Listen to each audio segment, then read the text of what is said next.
Assalamualaikum warahmatullahi wabarakatuh. Selamat berjumpa kembali teman-teman YouTube sekalian. Semoga teman-teman diberikan keselamatan, kesehatan, tidak kurang suatu apapun. Pada kesempatan kali ini saya akan membahas mengenai dasar hidrolik dan komponen. Saya berharap nantinya dapat bermanfaat bagi teman-teman mekanik, para pelajar, dan teman-teman yang ingin mengetahui hidrolik itu seperti apa.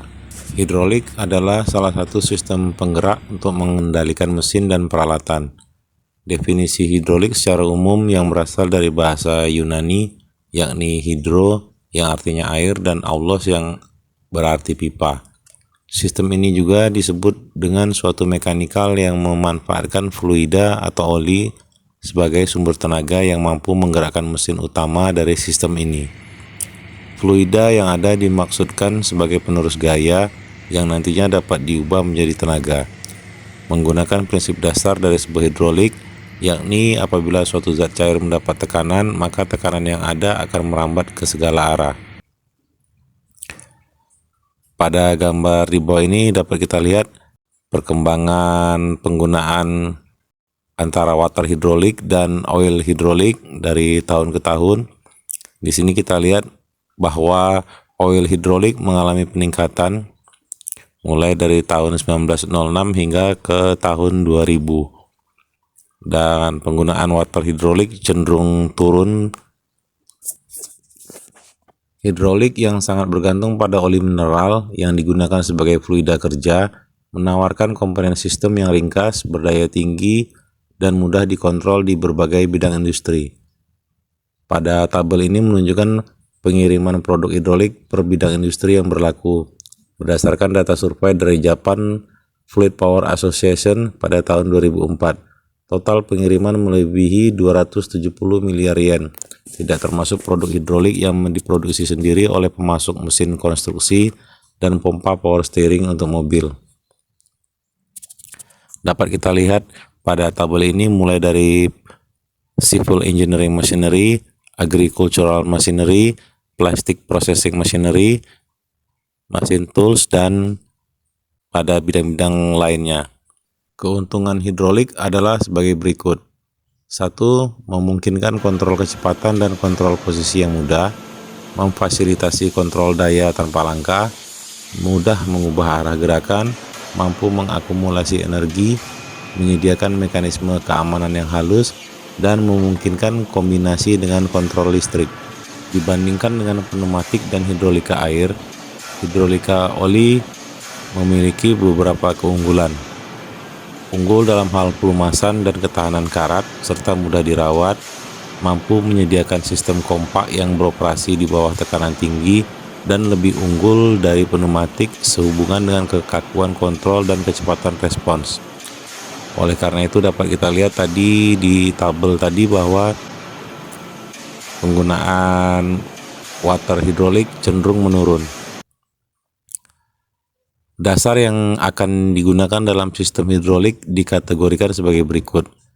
1. Konverter energi, yakni pompa hidrolik, motor, dan silinder. 2. Pengontrol energi, yakni katup kontrol arah, tekanan, dan aliran. 3. Aksesori, yakni reservoir, filter, akumulator, sensor, dan lain-lain. Pada gambar di bawah ini menunjukkan penguat gaya berdasarkan prinsip Pascal.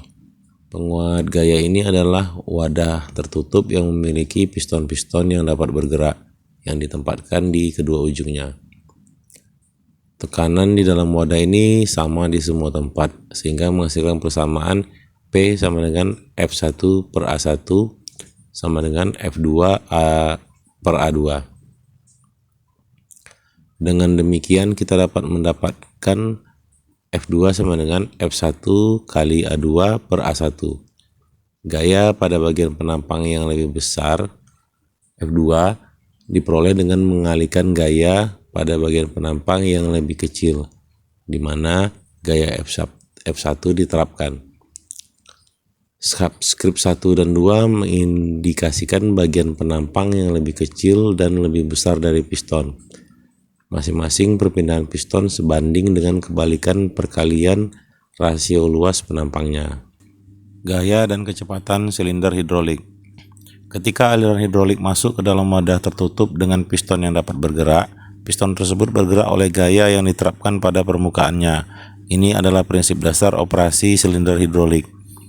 Gaya dan kecepatan silinder dapat dinyatakan dengan persamaan berikut. Gaya silinder sama dengan tekanan kali luas silinder. Kecepatan silinder sama dengan laju aliran masuk per luas silinder. Gaya dan kecepatan pada sisi piston dan batang adalah hasil perkalian antara gaya dan jarak perjalanan per unit waktu, seperti yang ditunjukkan dalam persamaan di bawah ini. Daya output silinder sama dengan gaya kali kecepatan sama dengan tekanan kali luas silinder kali laju aliran masuk per luas silinder sama dengan tekanan kali laju aliran masuk. Baiklah teman-teman YouTube sekalian, terima kasih telah menonton video pada channel ini. Insya Allah kedepannya saya akan memberikan penjelasan mengenai hidrolik yang lebih lengkap lagi. Terima kasih. Jangan lupa untuk like, subscribe, dan komennya. Assalamualaikum warahmatullahi wabarakatuh.